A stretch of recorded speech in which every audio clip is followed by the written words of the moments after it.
The best managers are leaders too. I was flying home several months ago from a management leadership program. I was teaching for a company in Phoenix, and I struck up a conversation with the gentleman next to me on the plane. During the conversation, I asked him if he considered his boss to be a good manager, and he said, yes, he is. I then asked him if he thought his boss was a good leader, and after thinking a moment, he said, no, he isn't. This man was not alone in the way he thought. According to a survey by the marketing information company TSN, less than 1/3 of all supervisors and managers are perceived to be strong leaders.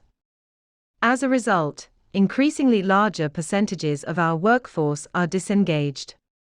According to the survey, 40% of workers feel disconnected from their employers. 2 out of every 3 workers do not identify with or feel motivated to drive their employer's business goals and objectives. 25% of employees are just showing up to collect a paycheck. There is a tremendous opportunity for managers and supervisors to set themselves and their companies apart from their competition.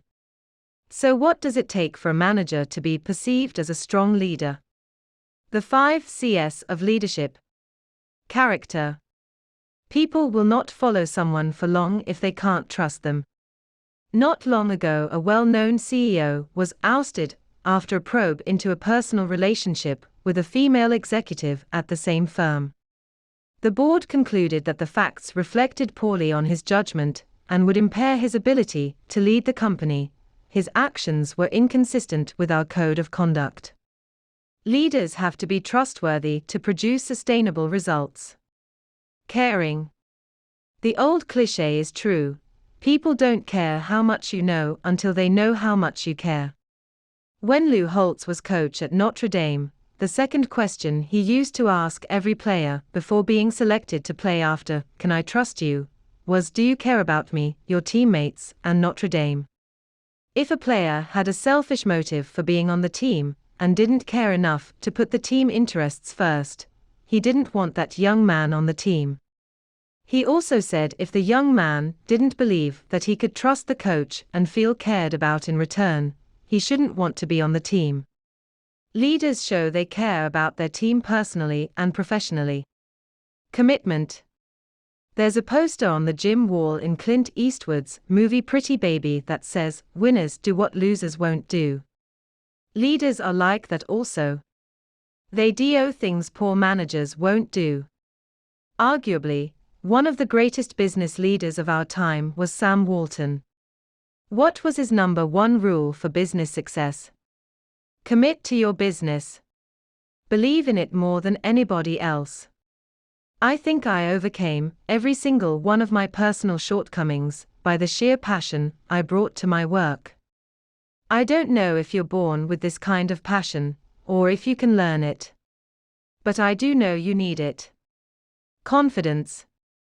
Leaders know where they are going and demonstrate by their words and actions that there is no doubt that they will arrive. Furthermore, they make you want to go with them. They instill confidence in you as well. They get you to believe in yourself and your team, and to see yourself as winners before it actually occurs. In his book Reagan on Leadership, James Strock lists Ronald Reagan's accomplishments while in office, and concludes, above all, Reagan restored America's belief in itself. Communication. Leaders have crystal clear, compelling visions and communicate those visions repeatedly. In his book Leadership, the first principle Rudolph Giuliani shares is his insistence on his routine morning meeting. I consider it the cornerstone to efficient functioning within any system. We accomplish a great deal during that first hour, in large part because the lines of communication were so clear. In addition to letting people also know clearly where they stand, leaders are also exceptional listeners. In his book Team Bush: Leadership Lessons from the Bush White House, author Donald Kettl discusses how President Bush makes sure he listens to his top advisors. The lesson: make sure you get unfiltered information. Top managers need all sorts of information, good and bad, especially bad. This is why it is crucial to have a mechanism in place that ensures a steady stream of information from all quarters. Managers that develop these qualities will create an environment where their team will willingly do what they would not otherwise do.